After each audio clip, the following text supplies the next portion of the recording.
Did you know that navigating airport baggage rules in 2026 has basically become a high-stakes strategy game for your wallet? Major U.S. airlines have been changing how baggage fees work.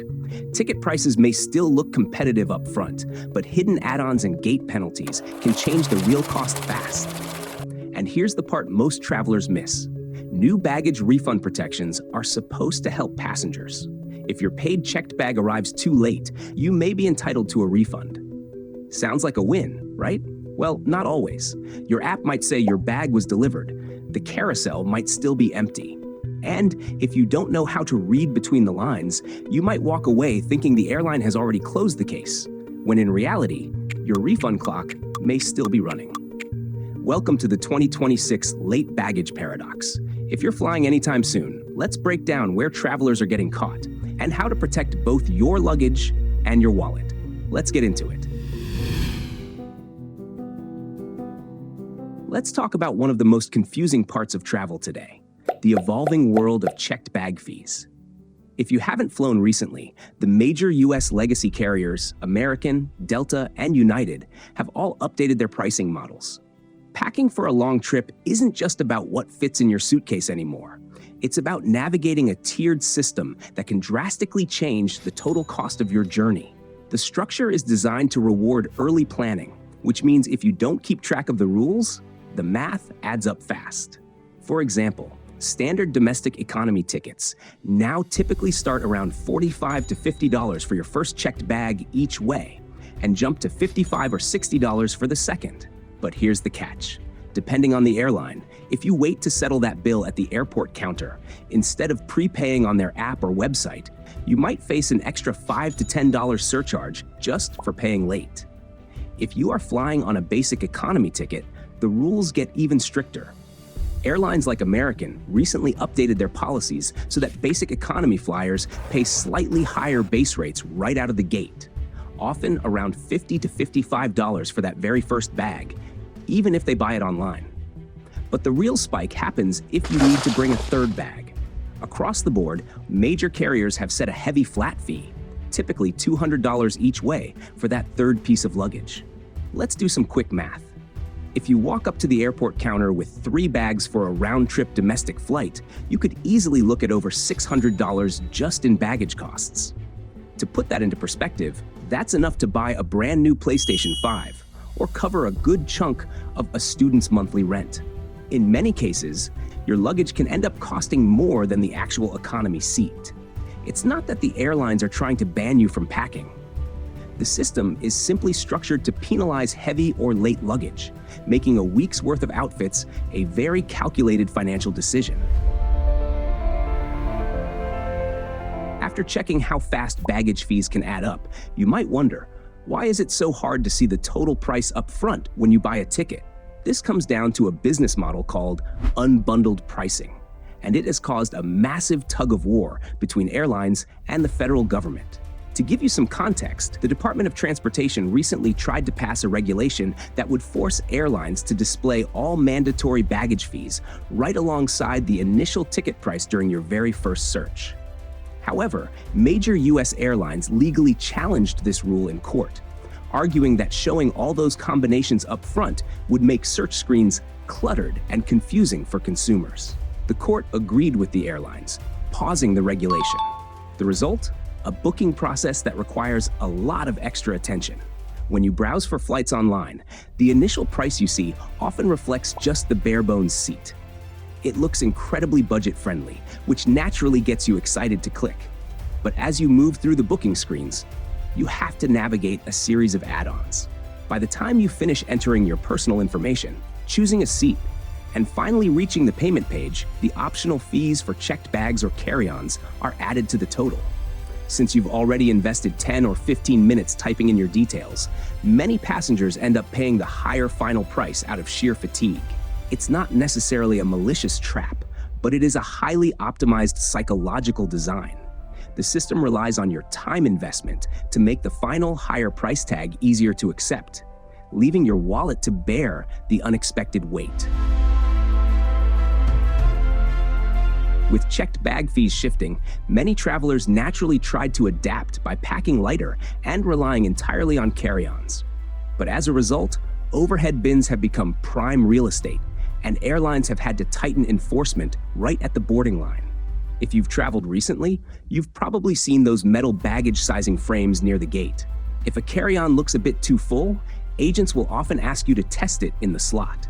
If the wheels or handles don't slide in smoothly, the rules generally require the bag to be checked into the cargo hold, applying the standard airport counter fee. The rules get even more specific depending on your ticket tier. For instance, if you book United Airlines Basic Economy, their policy explicitly states that a full-sized carry-on is not included. If a passenger misses this detail and brings one to the gate anyway, United's standard policy requires the bag to be checked for the regular fee, plus a $25 gate handling surcharge. Paying an unexpected $75 fee right on the jet bridge while other passengers wait behind you can certainly make for a stressful, uncomfortable start to a trip. If you think the legacy carriers are strict, ultra-low-cost airlines like Frontier, Allegiant, and Avalo can be even tougher. Their entire business model relies heavily on unbundling every single service so that initial base tickets can look as cheap as possible. With many basic budget fares, your free allowance is not a carry-on. It is one personal item, usually a small backpack or bag that must fit completely under the seat in front of you. And this is where travelers get caught. Most people think it's just a backpack. No one is going to care. But at the gate, size matters. If that bag has bulging side pockets, stuffed zippers, or does not slide cleanly into the metal sizing box, it can quickly turn into a paid carry-on or gate-checked bag. Frontier in particular has faced public attention for incentive programs tied to oversized bag enforcement, including reports of gate agents receiving commissions for flagged bags. That does not mean every agent is out to get you, but it does mean the personal item rule is not something you should casually ignore. Allegiant and Avalo, meanwhile, also operate with strict low-fare add-on heavy models, where the cheapest ticket usually includes only a small personal item, while larger bags cost extra. But the bigger lesson is still the same. If you are flying on the cheapest fare, measure your bag before you leave home. Because once you are standing at the gate, with the boarding line behind you and the plane about to close, you have almost no leverage. That free backpack can suddenly become a $75 to $100 problem.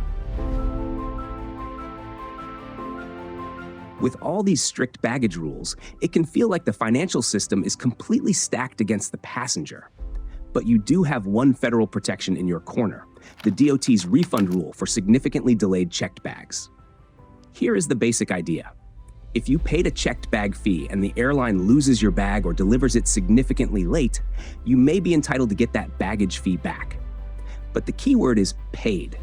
If the bag was free because of elite status, a co-branded credit card, or another perk, there may be no fee to refund in the first place. And this is the part travelers cannot afford to miss. The moment your bag does not show up at the carousel, file a mishandled baggage report with the airline. Do not just leave the airport assuming the app will sort everything out. Once that report is on file, the rules of this game become very specific. For domestic flights, a checked bag is considered significantly delayed if it is not delivered within 12 hours after your flight arrives. For international flights to or from the United States, the window is 15 hours if the flight is 12 hours or less, and 30 hours if the flight is longer than 12 hours. And here is the detail most passengers never hear. The clock is not based on when the airline opens the case.